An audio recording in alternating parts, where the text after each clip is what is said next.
Why'd you bring your kids in my bed?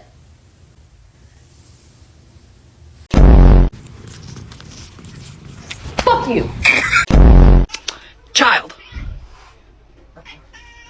You're a father, Cheeto. Your father, Cheeto! Stop running.